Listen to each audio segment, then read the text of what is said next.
Class 7th exercise 16B सम number fourth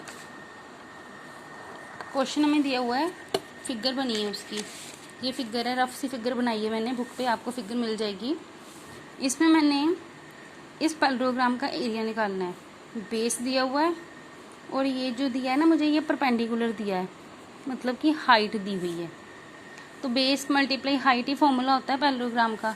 तो आपने पहले लिखना है कि बेस कितना है 6.5 सेंटीमीटर, हाइट कितनी है 3.5 centimetre. Area of parallelogram equal to base multiply height 6.5 और 3.5 को मल्टीप्लाई करना है। सिंपली मल्टीप्लाई करके जो आंसर आएगा बैक साइड से 2 नंबर छोड़ के पॉइंट लगाना है, क्योंकि 1 डिजिट इसका है और 1 डिजिट इसका है। नेक्स्ट क्वेश्चन नंबर 5 जो है वो मेरे पास एक रेक्टेंगुलर लॉन है, उसका एरिया दिया हुआ है, लेंथ दी हुई है, ब्रेथ निकाल ली है मैंने। क्वेश्चन नंबर 5 जो है तो मैंने पहले लिखा जो गिवन है। Given area of rectangular lawn equals to 255 metre square. उसकी लेंथ दी हुई है, ब्रेथ मुझे नहीं पता। अब एरिया का फॉर्मूला क्या होता है रेक्टेंगल के केस में, लेंथ मल्टीप्लाई ब्रेथ। एरिया कितना था 255, लेंथ कितनी है 15, ब्रेथ नहीं पता तो बी रहने दिया। जो ये मल्टीप्लाई में है तो अगर मैं यहाँ पे दोनों को 15 से डिवाइड कर दूँ दोनों तरफ, तो ये 15 कट जाएगा और ये 255 ओवर 15 इक्वल्स टू बी बच जाएगा। इसको जब आप ऐसे 255 को 15 से डिवाइड करोगे तो यहाँ पे आपको 17 मिलेगा क्वेश्चन। तो 17 जो है वो ब्रेथ आ गई मेरी, 17 मीटर। इसके बाद आया है क्वेश्चन नंबर 7। उसमें मेरे पास पैरेललोग्राम का एरिया दिया हुआ है और उसकी हाइट दी हुई है, मैंने उसका बेस निकालना है। पहले जो गिवन है वो लिख लेते हैं सिंपली। एरिया ऑफ पैरेललोग्राम कितना है 71.25 सेंटीमीटर स्क्वायर।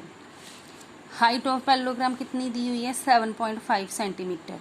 ठीक है, अब पैरेललोग्राम का एरिया क्या होता है, बेस मल्टीप्लाई हाइट। एरिया कितना दिया हुआ है 71.25, बेस कितना दिया है वो मैंने फाइंड करना है। इधर बेस जो है वो मैंने फाइंड करना है। हाइट कितनी है 7.5। अब दोनों तरफ 7.5 से किया डिवाइड तो ये कट जाएगा, सिर्फ बेस बचेगा कितना 71.25 को 7.5 से करना है डिवाइड। अब ये चीज़ आपके समझने वाली है कि जब मैं पॉइंट को रिमूव करती हूँ ना तो उसका ना 10, 100,000 ऐसे ही बनता है। इसका जो पॉइंट है, पॉइंट के बाद एक ही डिजिट आ रही है तो उसका बनेगा 10, लेकिन लिखना कहाँ है वो ऊपर। इसका जब रिमूव करूँगी पॉइंट, इसके पीछे 2 डिजिट है, इसका बनेगा 100। 2 डिजिट से ना 2 0 आएंगी, लगना कहाँ है नीचे। मतलब जो नीचे वाली टर्म होती है उसका पॉइंट हटा के 10, 100,000 जो भी आए वो ऊपर लिखते हैं, और ऊपर वाली टर्म का पॉइंट हटा के जो भी बनेगा वो नीचे लिखना है। बनना क्या है 100, 10,000 ऐसे ही। और वो क्या बनेंगे वो पॉइंट के बाद जितनी डिजिट्स होंगी उससे पता चलेगा। अब ये 0 0 कट गए, ऊपर बचा 7125। अब पॉइंट नहीं आएगा इसके बीच में, और नीचे बचेगा 750, क्योंकि 75 को जब 10 से मल्टीप्लाई करोगे तो 750। अब ये नेक्स्ट वर्क आपका है कि आपने इसकी कटिंग करके इधर इसका आंसर जो है वो फिल करना है। इसके बाद जो आपकी बुक का सम नंबर 9 है वो आपका होमवर्क है।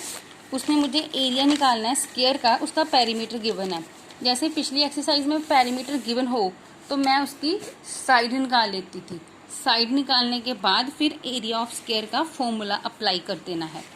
इसके बाद क्वेश्चन नंबर 11, उसकी अगर आप स्टेटमेंट बुक से देखो उसकी ये फिगर बनी हुई है। ये कौन सी शेप है ट्रायंगुलर ट्रायंगुलर। इसकी ये हाइट है तो ये बेस होगा। अगर इसको मैं ऐसे घुमा के देखूँ तो ऐसे देखूँ, अगर इसको मैं ऐसे ठीक है, तो मैंने ये निकालना है कि परपेंडिकुलर डिस्टेंस कितना है। मीन्स कि मुझे ये डिस्टेंस जो है वो फाइंड करना है। ये बेस गिवन है। सबसे पहले मैं लिखूँगी ट्रायंगुलर एरिया फ्लैग का। एरिया ऑफ ट्रायंगुलर फ्लैग कितना दिया हुआ है 2700 सेंटीमीटर। उसके बाद लेंथ ऑफ बेस कितनी दी हुई है 60 सेंटीमीटर। हाइट मुझे इसकी फाइंड करनी है। एरिया का फॉर्मूला क्या होता है ट्रायंगल में, half base multiply height. Area दिया कितना था 2700, हाफ हाफ, बेस कितना है 60, हाइट कितनी है ऐसे ही रहने दी। अब 2 1 द 2, 2 3 द 6, साथ में 0 लगी। अब जो 30 है वो इधर जाके डिवाइड हो जाएगा, दोनों को कह लो डिवाइड कर दिया 30 30 से, ये कट गए, इसमें 0 0 कट गई।